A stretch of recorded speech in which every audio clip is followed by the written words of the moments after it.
Hi, I'm Tamara and welcome to my YouTube channel.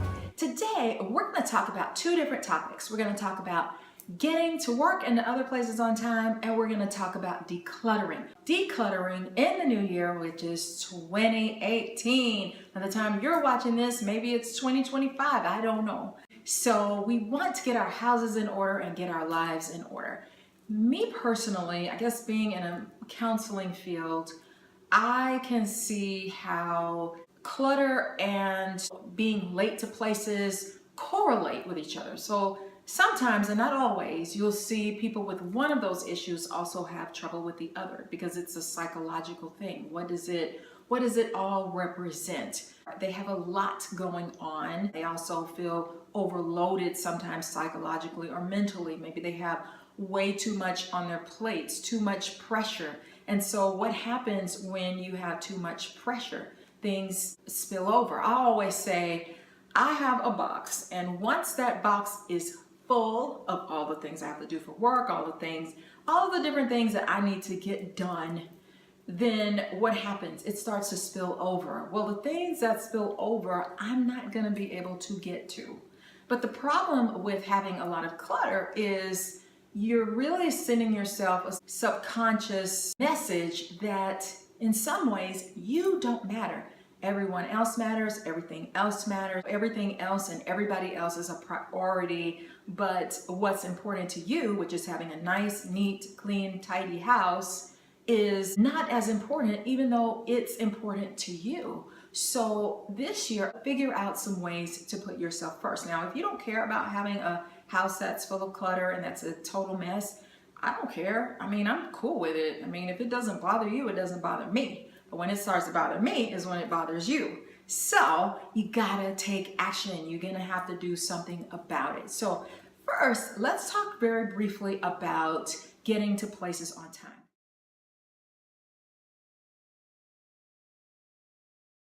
It is important to get that issue under control, but I think it's not so much about being on time necessarily as it is the person is either overloaded or they could have the perceiver function on the Myers-Briggs type indicator where they don't like being locked into schedules and time frames. They like openness, and they also don't have a great understanding of time sometimes. Now, when it comes to being late, it really doesn't matter if you're a J or a P, honestly, on Myers-Briggs, because I know some judges who are late everywhere.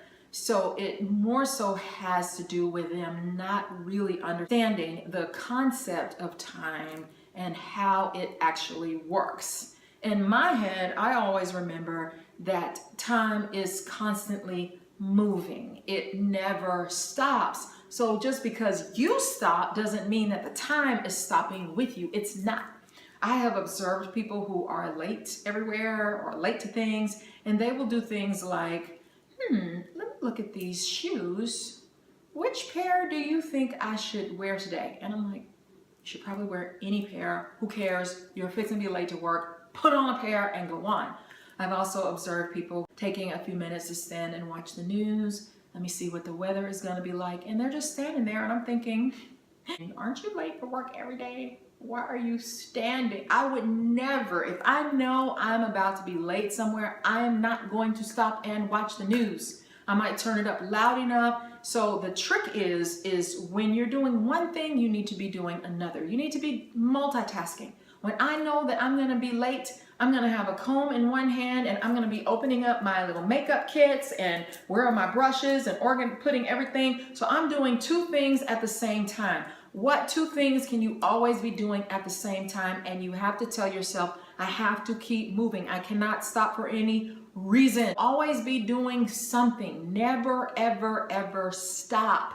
You don't have time for that. And that's the mistake that people who are late, they sort of look at time as though it's an entity that will stand still with them, and it doesn't. You have to keep moving. You do not have time to stop and watch TV or the news. You also need to do a lot of things at night, but people who are late are usually psychologically very, very overloaded. They have too much to do. So a lot of times at night, they are exhausted. If you are always late, you're going to have to do things at night. Another trick I use is I have an alarm clock that is on my nightstand and I have an alarm clock that's on the floor. Always play music that you don't like.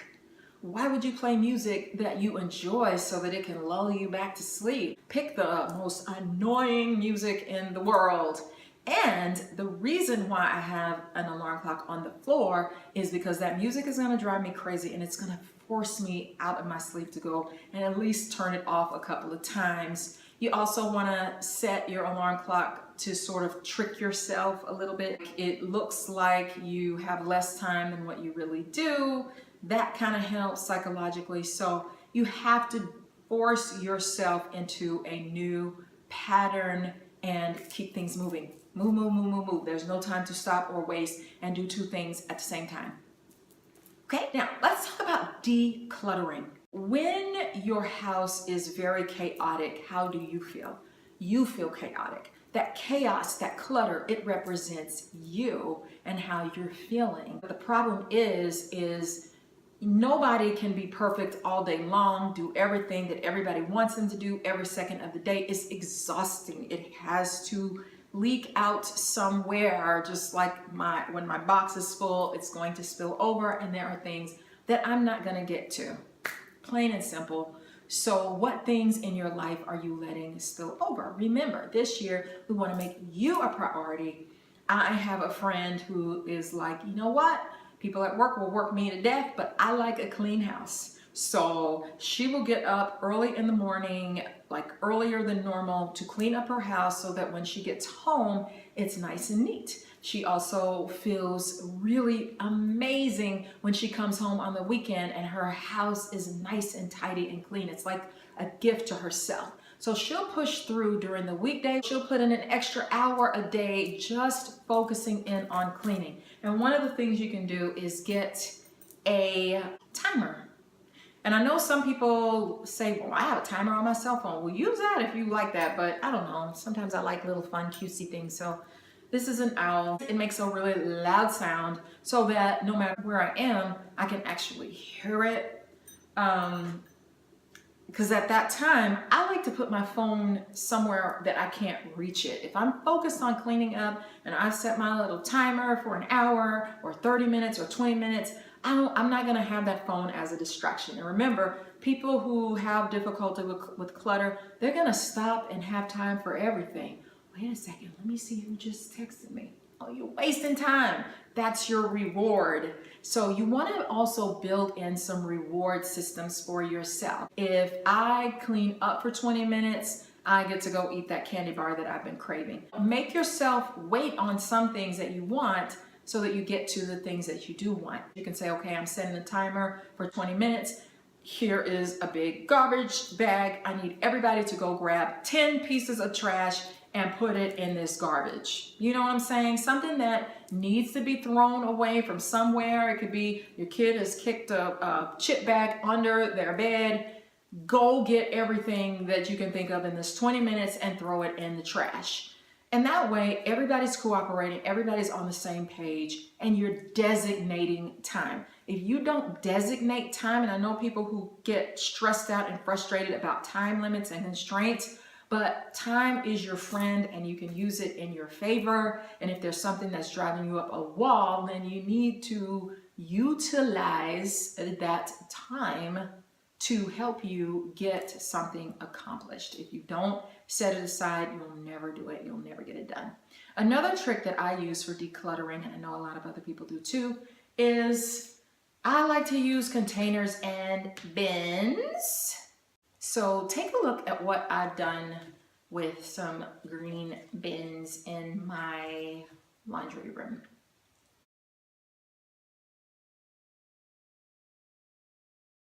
So that's an example of putting things into bins. Now, some of those bins look a mess. Like if you look inside of them, they look crazy, but at least I have a place to house them. And if you notice, I also put labels on them so that I know exactly where to put things and I'm not just dumping them anywhere or putting them in a corner. They actually have a place to go.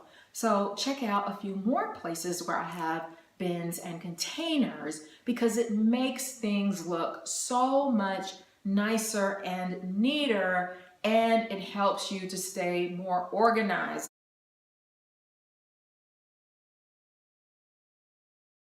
If you're in your pantry and you're like, okay, I'm just gonna put the cookies over here and the chips here and the canned goods here and blah, blah, blah, that's gonna turn into a huge mess.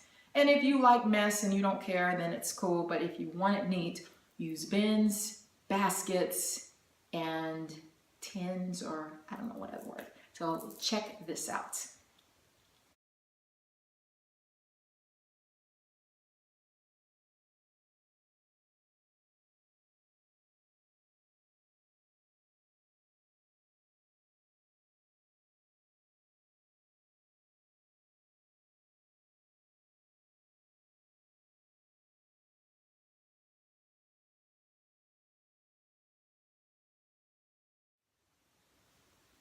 These items really don't cost that much. You can go to a dollar store and pick up $1 containers to help yourself out, but it really takes care of a lot of time, a lot of chaos, a lot of where do I put this, where do I put this, where do I stack that, and it just takes care of itself. So go out and buy some cheap bins or some expensive ones. If you like decorating your house and you want pretty baskets and beautiful containers, go for it. Do that as well. Another trick that someone else did the other day, they told me, give me a number, a 3-digit number. And I said, 343. And they said, okay, that's how many items I have to clean up and put away. 343, okay, well, you'll never finish. But the person finished.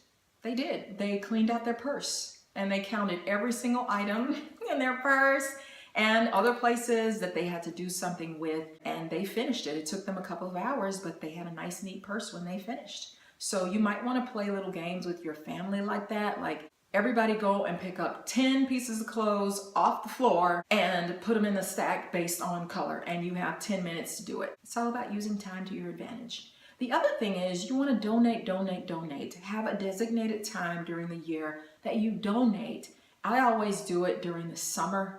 But if there's something, they say the rule of thumb is if there's something that you haven't worn in 2 years, don't throw it away, just donate it. If you look around your neighborhood, there are lots of different donation places that you can take things to people who can benefit from them. And so while you're cleaning up, you're also blessing someone else. This week, I want you to start small. It's sort of like, I'm not a good exercise person, and I remember telling somebody, I'm gonna get on the treadmill for 5 minutes, and they went off. How are you gonna do anything healthy in 5 minutes? Would you rather me do 5 minutes, or would you rather me do no minutes?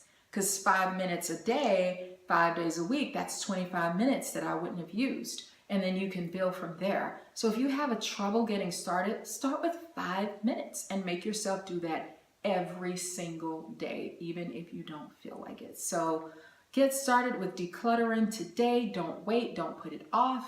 If you can afford it, you might want to hire someone to come in and help you out. So remember, cluttering and being on time is really connected with your psychological happiness. And you probably are feeling frustrated, overwhelmed, you have too many things to do. Your clutter represents your mental state and how you're feeling on the inside a lot of times. So in order to clean up our emotional states and feel better and feel less depressed, sometimes we have to get our living space in order as a way to feel better and clearer psychologically. So give it a try. You're gonna notice that you're gonna see a shift in your mood and you're gonna feel so much better, and it's gonna help you to gain that peace that you've been seeking for a while now. So get started right now. 5 minutes starts now. But first, give me a thumbs up, subscribe to my channel, and share this video with all the messy people that you know, or the people who just, maybe they're feeling a little down, a little depressed. This will give them something to do and also help them to feel psychologically better. So enjoy your day. Bye.